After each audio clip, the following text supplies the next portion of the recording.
This is an unbelievable institution. I've seen it from afar, competed against Utah.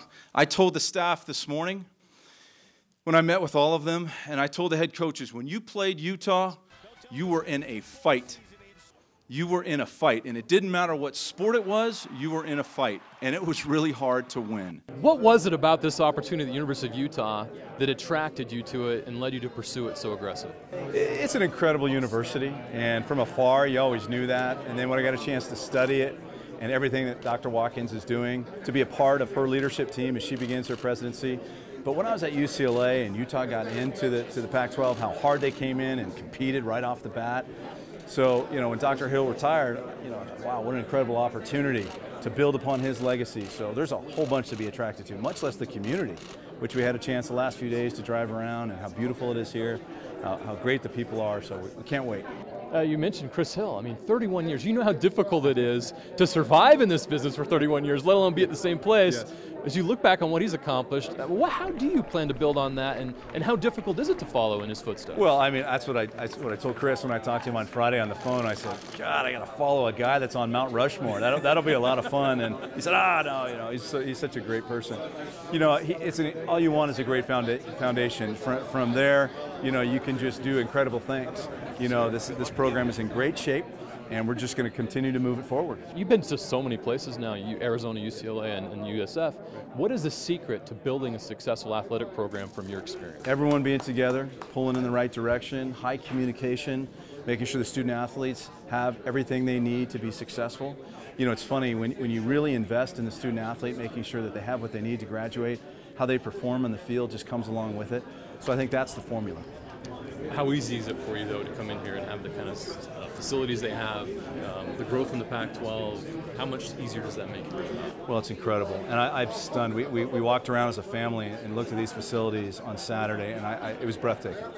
I mean, unbelievable. The new academic center that just opened has been one of those.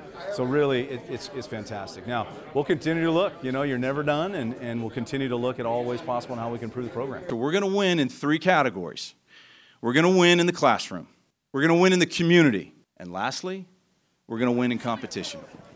This is not intramurals. I was an intramural athlete, nothing against intramurals. This is big time college sports.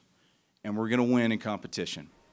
Everybody, including myself, will be evaluated on the 3 C's going forward. There's great things here to work with, but there's also challenges. How do you take these programs and take it to the next level when it comes to competition in the Pac? Well, that's exactly what we have to really look at, right? I mean, that's what we need to do. We need to continue the rise, and we need to talk to our coaches and our young people and make sure that they have what they need. And when we find things that we need to change to help, we will do that. I'm excited to be in the best league in this country, the Conference of Champions, the Pac-12. There's no better league in this country, and I can't wait for us to take our place and start winning a lot of those championships in this conference. My expectations here are very simple. It's to win. You hear the SEC, how much money they're getting, and the Big Ten, and the Pac-12 is falling behind. As you look at that, how does the Pac-12 close that gap? What does the conference as a whole need to do to close that gap? This is the Conference of Champions. This is the greatest conference in the country. I was born and raised in this conference, and we will not take a back seat to anybody. Larry Scott's a great commissioner. I got great friends in that conference, and I look forward to working with all of them. Football is the flagship here. It's where the revenue comes from. It's very important.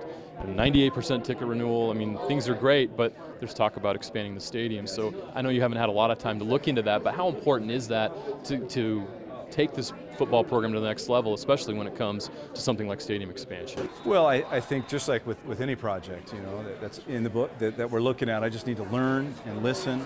And understand. I know that's one project that's certainly been talked about, and something that I'll definitely take a hard look at and find out all the reasons for it. And that's like any other project we're going to look at. And I'll give my opinions on that, make some decision, and work with Dr. Watkins moving forward. Dr. Hill created an amazing place, and all we can do, is try to continue to build upon that. Again, thank you so much, Dr. Watkins, for your faith and belief in me. My family and I are so honored to be here. Get ready, buckle up, go Utes. That's a really good year. It looks good. Thank you.